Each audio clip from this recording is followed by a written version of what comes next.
السلام عليكم ورحمة الله وبركاته. وردفتوتا في دعوتوتا فايجرو أكم ناجرتا نجينا كبدني أرانتا نجا وانا دا وانا دي بيتكاجرا وانا دي بيساني في سنوجين فرماتا برباتا فين جمع خيسان خانا دوفي ونينا دي بيخوني سجامالي جيتشون خيسان نولتان سندورت مو ورين تانا فايجرو تيف تانا خيا فارية تاتن سبسكرايب بودا warreen subscribe gootanii jirtanis comment like na godha akkasumaan isiniin jaagaa hordoftoota kiyya arraan tana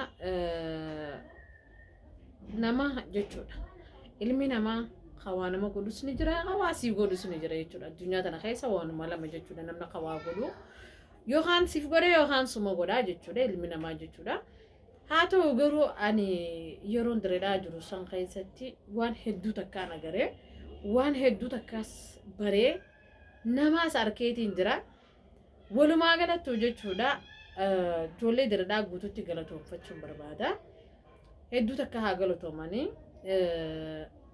haala garagaraatiin jechuudha kan na cinaa dhaabbatanii na gargaaranii jechuudha isaan warreen akkuma nama dura isinii meesanitti ani direedhaa itti yaadee hin dheene waan inni itti yaadin jechallee waan takkallee itti waan hin yaadin waan itti yaaddee gooteef waan itti yaaddee osoo yaadin gootu takkaa miti jechuudha yoo itti yaadee silaan itti yaadee deemee kaameraas waan adda addaas fudhadeetiin deema turte garuu itti hin yaadne haala hatattamaa waan ta'eef jecha dhaqqabadhu guzee jaaniin si dawwalan dhaabbattu ka'ee teessu dhaabbattu ca'ee teessu ka'ee saniin na dawwalame sababa san irratti jiranillee akkasumatti bahee dhaqee jechuudha akkuma ta'eetu ta'ee gaa ati ijoolleen direedhaa ani yeroon achi keessa jiru diraamaa duraa kaniin dalagee qarshii 3,500tiin waraabsisee jechuudha 3,500 waraabdee dalaguun hedduu ulfaatu yuutuuba jechuudha tanarraa warri hojii dalaguu jira tiraanispoortii jira bishaanii jira nyaataa jira waan hedduu jira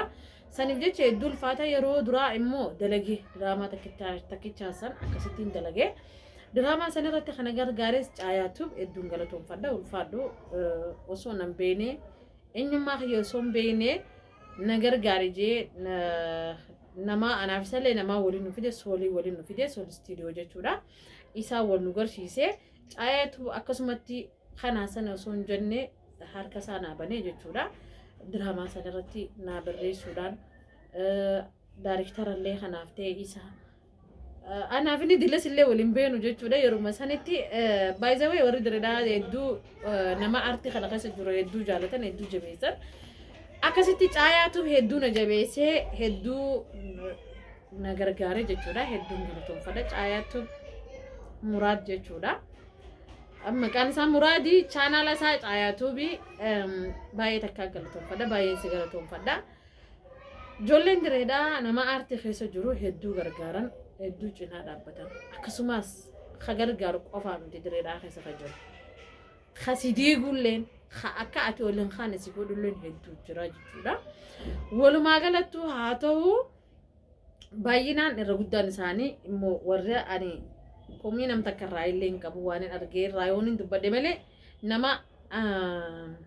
nama kana gargaare malee kana hammeesse wallaahi hin agarre hedduun isaan jaalladhe hedduun isin kabajaa ijoollee direedhaa guututti jechuudha Amiir Ahmad Amiir Shoo jechuudha baay'inaan hedduu takka kana gargaare hedduu takka naa galatoomi na cinaallee dhaabbatee naafillee waraabee na gargaareellee haalaanin galatoomfadha Amiir Ahmad jechuudha Amiir Shoo itti aansuudhaan hedduu dhagaati namni haggaan taasisan tammataaf baasii torban taa'imataaf baasii torban ijoollee kaf godhe osoo naa waraaba osoo ijoollee hedduun kaf godhe isin hundaa isiniin galatoomfadhaa Khadira Ramaayaa jee Anas jee hunda isaaniitu hedduu takkaan galatoomfadhaa ammallee ijoollee malkaatii jira sool istiidiyoo jira malkaa isallee hedduu takkaan galatoomfadhaa ammallee gadaa shawii jira isallee hedduu takkaan galatoomfadhaa ummata kana haalaan hin galatoomfadhaa warreen biraati jira gammas warra sadii jira warra sadeen kana warra sadeen kana ummanni kun ummatan seenaa ummata waan hin dubbaduu hin qabu. Isaanii wajji waan hin tilmaamuu hin qabu. Uummata ajaa'ibaa jechuudha. Nama sadii isaan. Namni lama direedhaa keessatti mul'atanii argamanii namni takka immoo adareedha. Nama sadii jechuudha. Waan hin dubbaduu hin qabu. Baay'ee takka ulfaata. Haa ta'u gaatiinumaan dubbadda silattuu namni yoo dubbate malee furmaanni hin argamu. Saniifaati meenumaa dubbadhu. Uummata kanaas waa'ee isaanii meenumaa dubbadhu. Uummatni kun jechuudha. Duraan duraa namni ani jechuudha osoo diraamaa dalaguu jiru jidduutti addeelletti jechuudha diraamaa takka giseen dalagu diraamaa sanirratti ni hidhamne nuti dhalaa lamaa fi dhiira 5 hidhamee yeroo san waan hin taane sila hidhaarraa waan baanullee natti hin fakkaatu namaan nu gargaare sanis haalaan namaan galatoomfachuu barbaadu jechuudha. Ammallee direedhaa keessatti jechuudha. Direedhaa keessatti yeroo takka yeroo muraasaan dalagaa dhaabeetiin ture waa'ee yuutuubaa dhiiseetiin ture mana galee jechuudha.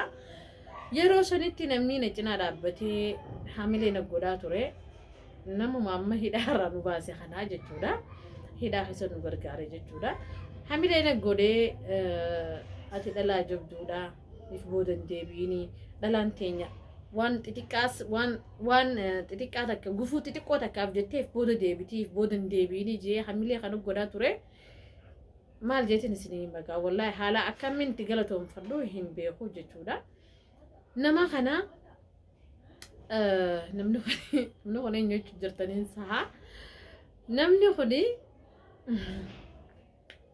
kun siniif hima okay siniif hima namni kun eenyu seetan Sharmarkee Adamii jechuudha.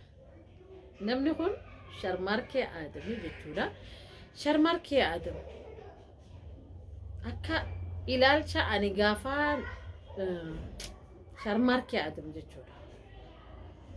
Haala namaan galatoomfadhu keessa tokko jechuudha Sharmarkee Adamii.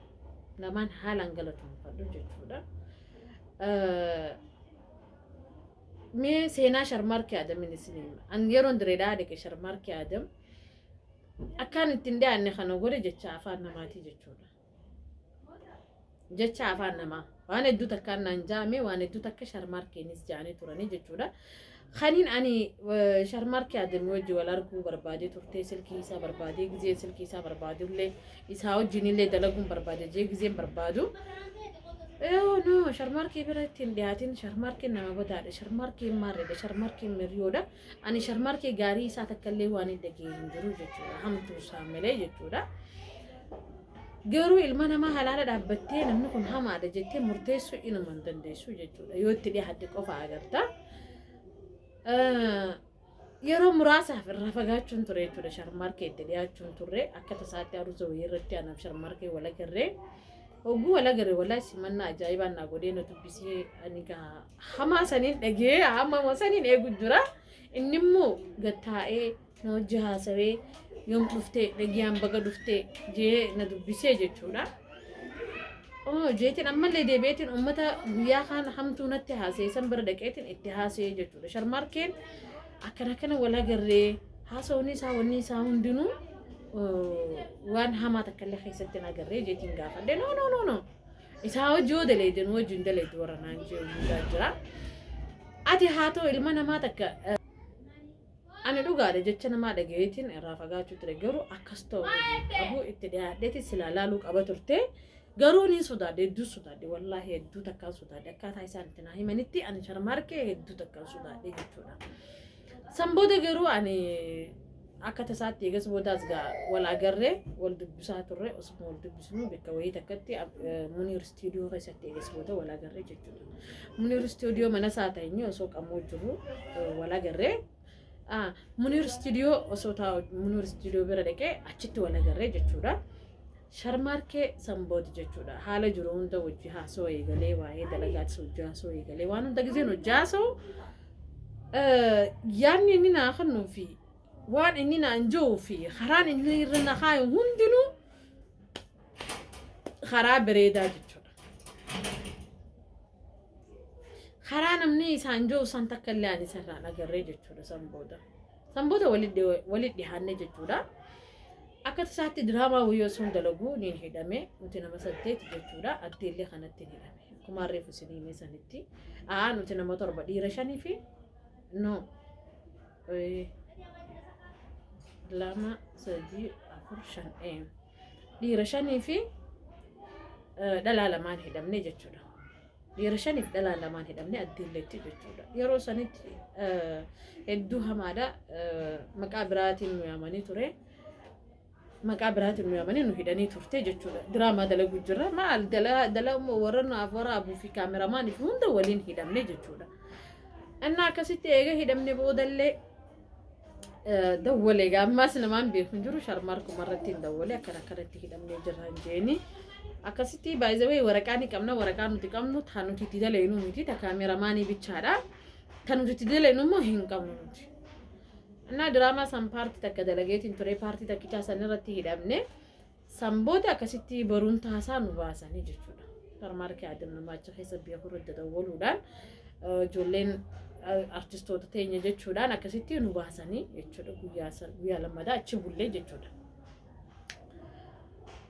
Egas booda immoo hamileen na cabxe bakka ammas yooniin deemee dalagee niin hidhamaa takkaan dhagayamee ijoolleellee booda gaddaafaa ijoolleellee hin naqu yaadu jiruun diraamaa san dhaabuun mokkoree jechuudha. Sharmaarkii Adam garuu waraqaa isaa baasee naakannee waraqaa isaatiin akkasitti diraamaa san paartii itti aantullee dalagee jechuudha.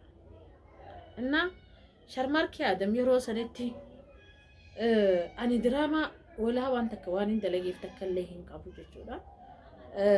Gargaarsa inni naa godhe malee kan inni hin godheef takka illee hin jiru jechuudha. Saniifuu Sharmaarkii Adam haalaan nama kabaju, haalaan nama jaalatu keessaafuu nama aartii keessa jiru xiqqaallee guddaallee hamilee godhee fi karaa aartii irratti akka jabaatan. Anamma hedduu hamilee naa godhu ture Sharmaarkii Adam.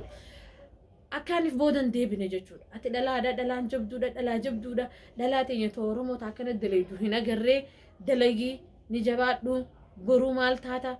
Wallaahi waan hedduu takka bakka hamilee beetaa waannaan ilma namaa keessatti hamilee si godhee namni abshir jajjabaadhu siin jee akka nama waa si godhee itti ilaalama. Hedduu waan inni naa godheetu irra guddaadha. Sharmaarkii Adam akkaan jee galatoomfadhu beeku hedduun si galatoomfadha. Na ulfaadhu min beeku wallaahi jechaan natti qaataa jechuudha. Silaan akka uummata silaan anis xiqqollee taatu jechaa wahuma takka illee fi dalagee fi anis isaaf akkuma silaan gargaare sani chaanaala isaatti illee silaa waan takka dalagee haalaan dasna jaa garuu yeroon ani silaa achi keessa jiru inni immoo mashquula biraa jira. Yaanni isaatiif wanni isaa hundinuu karaa biraa jira. Akkuma quba qabdan san jechuudha. Rakkoo biraarra jira inni. Kanuma rakkoo biraarra jiru san garuu na gargaaruu ture ani jechuudha.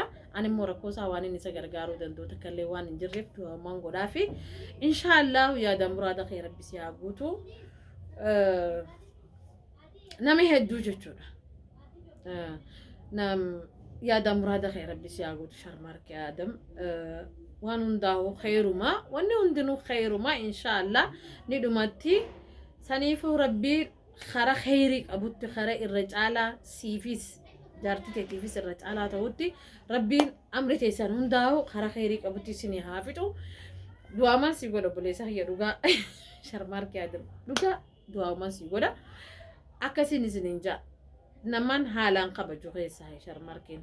Wallahi warri direedhaa keessaa namaan haalaan jaaladhu namaan haalaan kabaju nama haalaan jechuudha. Waan hunda kiyya rakkoo fi waan hunda yeroo san keessatti direedhaa san keessatti waan jiraa hunda jechuudha. Ani hin beeku kana jee waan hin himuu danda'u miti. Itti aansuudhaan isinii magaalaa 3 jee ture miti nama 2 hafe.